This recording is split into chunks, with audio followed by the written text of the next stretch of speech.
তিনি বলছিলেন যে আওয়ামী লীগের যে কার্যক্রম সেটি বন্ধই থাকে, সেটি তিনি বলেছেন। কিন্তু এটা নিয়ে বিভিন্ন গণমাধ্যম ছাড়াও সামাজিক যোগাযোগ মাধ্যম আসলে কিছু কিছু যে ক্লিপ অথবা একটা কোটেশন দিয়ে বলতে থাকে নানা রকম খবর, যে হয়তো ভেতরে ভেতরে আওয়ামী লীগকে এক ধরনের আবারও সামনের দিকে নিয়ে আসার জন্য হচ্ছে বিএনপি কাজ করছে, এরকম বিরোধী দলও অনেক ধরনের মন্তব্য করেন। তারা বলেন আসলে আপনার দৃষ্টিতে আসলে ঘটনাটা কি?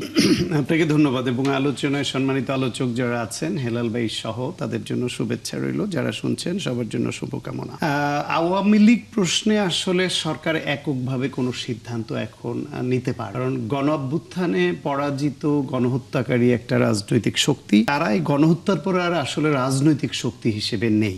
16 বছর ধরে গুম হামলা মামলা, আয়নাগর করা, টাকা পাচার করা, রাজনৈতিক দেশের ভোটের অধিকার হরণ করা, সাংবিধানিক প্রতিষ্ঠানগুলোকে ধ্বংস করা এবং বহুবিধ কোনো ফর্মুলায় কোনোভাবেই, কারণ যদি নিবন্ধন স্থগিত না হতো তাহলে তারা কোনো নেতা কোথাও তাদের যেখানে যেখানে পকেট আছে, ভোট ব্যাংক আছে, নির্বাচন করতে পারতো এবং করে হয়তো খুনিরাও এমপি হয়ে আসার মতো সুযোগ তৈরি হতো কিনা এই আশঙ্কা কিন্তু কোনো এলাকায় আছে। সেই হিসেবে তখন এই যে নির্বিঘ্নভাবে যে বিচার নিরপেক্ষভাবে সেটা বাধাগ্রস্ত হতো কিনা, ফলে তাদের কার্যক্রম নিষিদ্ধটা ছিল সময়ের দাবি, এখনো পর্যন্ত সেটা বহাল সময়ের কারণেই কার্যক্রম নিষিদ্ধ থাকা উচিত। এই জন্য যে আওয়ামী লীগের মধ্যে এখনো আপনি কোনো অনুতপ্ত হয়েছে এমন কোনো ভাব দেখবেন না, তাদের মধ্যে কোনো রকম রিকনসিলিয়েশনের কোনো বিষয় নাই। তারা যে ভুল করেছে সেটা না করে তারা তাদের কাজকে জাস্টিফাই করছে এবং খুবই নরমালি তারা অন্যের উপর দোষারোপ চাপাচ্ছে। এই কারণে এখন সেইখানে হয়েছে কি, নির্বাচনটা যখন হয়,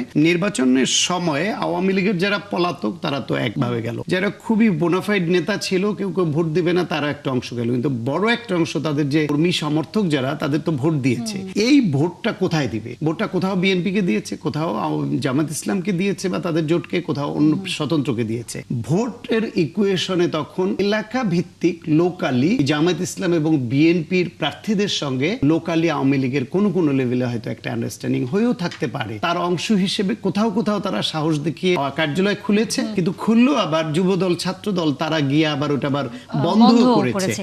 ফলে এই পরিস্থিতিতে বিএনপির উপর ওই দায়টা চাপিয়ে এই প্রশ্নটা মহাসচিবকে করছেন যে আওয়ামী লীগকে আবার না রাজনীতিতে পুনর্বাসন করা হচ্ছে কিনা, রাজনীতি চালু হবে কিনা। সাংবাদিকদের ওই প্রশ্নের জবাবে মহাসচিব বলেছেন যে তাদের কার্যক্রম বন্ধ আছে, অফিস বন্ধ আছে, বন্ধই থাকবে। তিনি নাকি কাদেরকে বুঝিয়েছেন?